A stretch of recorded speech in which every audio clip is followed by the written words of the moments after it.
Good morning and welcome to day 39 of my 1,000-mile solo run across Nepal.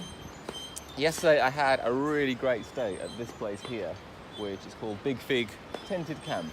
I think that's their old name. I think they've got a new name now.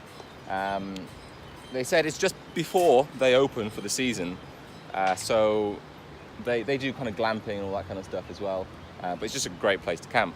But they basically just didn't charge me. You know, they fed me and they let me camp there, and in the morning they just said, nah, it's fine. So it's kind of a bit strange, but great. They grow all their own vegetables here, and they cook here, so it's all organic, obviously. Just a really great place, great atmosphere.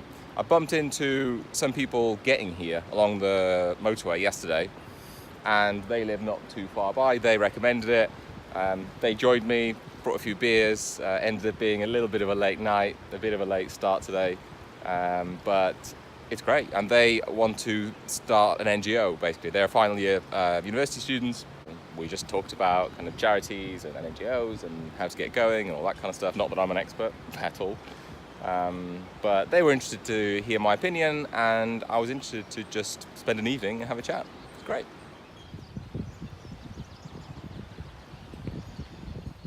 I'm back off the motorway now. I've made a little bit of a route today that is a bit longer than necessary. I could have just followed all the motorway all the way to Kathmandu, but like for example today on the motor would have been 30k, and I've done a route that's 35k, so only a little bit longer, more ascent as well. But it's like this, and there are no vehicles, and there are no lorries and buses beeping at me. So it's just after 2 days on the motorway, it's really nice to be back into the rural parts.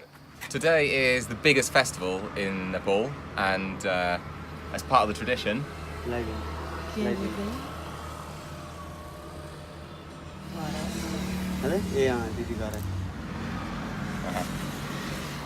you. Well, there you go, unexpected, but officially part of the festival now. What do you know? I'm just following this highway here, and I bumped into one of the Nepal Youth Foundation people. Yeah. Just randomly bumped into someone that I know in Nepal.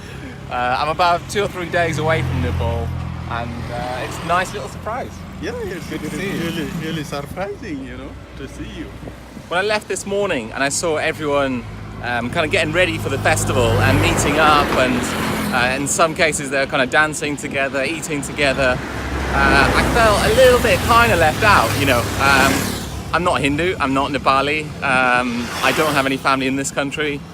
So, technically there's no reason why, it's not really a festival for me, but obviously seeing everyone else celebrate the festival, and feeling a little bit more kind of on my own than I have done in the rest of the trip. And then, like you saw, someone did me all of this, which I've only seen as part of the festival. So that made me feel better, made me kind of feel included. And then bumping into a member of the Nepal Youth Foundation staff who I met before I set off, just randomly. It's just really picked me up.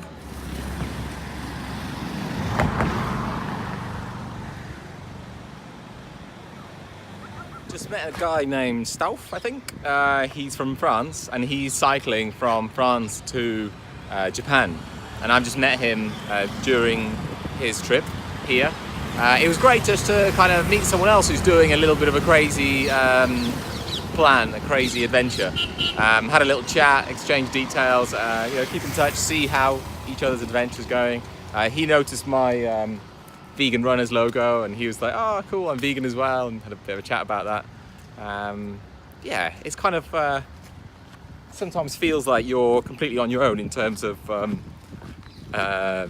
doing the adventure, literally on my own a lot of the time, and also just in the psychology of wanting to do this kind of thing. So it's really nice to meet someone else that's kind of like-minded, effectively, that can see the appeal of doing this kind of thing.